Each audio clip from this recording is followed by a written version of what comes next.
అధికారంలోకి వస్తే అందరికీ అన్ని ఇస్తామన్న కాంగ్రెస్ ఇప్పుడు కొందరికి కొన్ని మాత్రమే ఇస్తామంటోందన్నారు కేటీఆర్. బీఆర్ఎస్ లేకుండా చేయడం రేవంత్ రెడ్డి తరం కాదని చెప్పారు. కాంగ్రెస్ లో ఎవరి దుకాణం వారిదే అని కామెంట్ చేశారు. ఆ రోజేమో ఎలక్షన్లకు ముందు అందరికీ అన్ని ఇస్తా అన్నాడు, ఇయాలనేమో కొందరికి కొన్ని ఇస్తా అంటున్నాడు. ఆ రోజు అందరికీ అన్ని, ఇవాళ కొందరికే కొన్ని. ఇప్పుడు అన్ని కటింగ్లు పెట్టే ప్రయత్నం చేస్తున్నాడు. ఏమని, నీకు తెల్ల కారట్ ఉందా, నీ ఇంట్లో బండి ఉందా, నీకు ఇల్లుందా, ఉంటే ఇది కట్టు అది కట్టు అని కట్ చేసుకుంటూ పోతున్నారు. ఇట్లా కట్ చేసుకుంటూ పోతే ఎక్కువ సమయం ఏం పట్టది. రేవంత్ రెడ్డి గారి తోక కూడా ప్రజలు కత్తిరించే టైం దగ్గరలోనే ఉన్నది అనే మాట కూడా నేను విజ్ఞప్తి చేస్తా ఉన్నా. కేసీఆర్ ఆనవాళ్ళు లేకుండా చేస్తా నేను తెలంగాణలో అంటాడు. నేను రేవంత్ రెడ్డి గారికి ఒకటే చెప్తా ఉన్నా, నీకంటే ముందు కూడా చాలా మంది మాట్లాడినారు. కేసీఆర్ను మాయం చేస్తాం, టీఆర్ఎస్ను మాయం చేస్తాం, ఖతం చేస్తాం, అడ్రస్ లేకుండా చేస్తామని మాట్లాడిన తీస్మార్ ఖాన్లు చాలా మంది ఉన్నారు.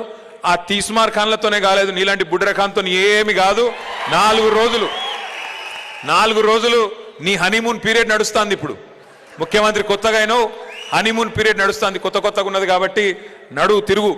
ఈ ముఖ్యమంత్రి గారికి ఆయన ప్రభుత్వానికి వేరే ఎజెండా ఏం లేదు. వాళ్ళకి తెలిసిందల్లా ఒకటే, అధికారం 10 ఏళ్ళు దూరమైనరు కదా, ఆవురు అని ఉన్నారు.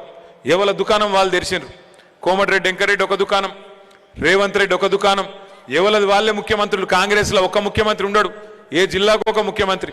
కాబట్టి ఎవల దుకాణం వాళ్ళదే, ఎవల దంద వాళ్ళదే.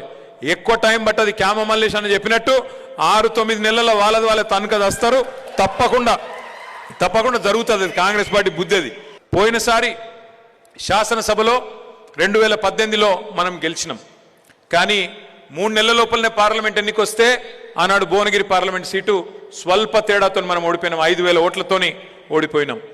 ఈసారి దాన్ని రివర్స్ చేయవలసిన బాధ్యత మన మీద ఉంది. ఈసారి అసెంబ్లీ మనం ఓడిపోయినాం, పార్లమెంట్లో మనం గెలిచి ఆ రోజు వాళ్ళు చేసిన పని మనం చేయాల్సిన బాధ్యత మన మీద ఉంది.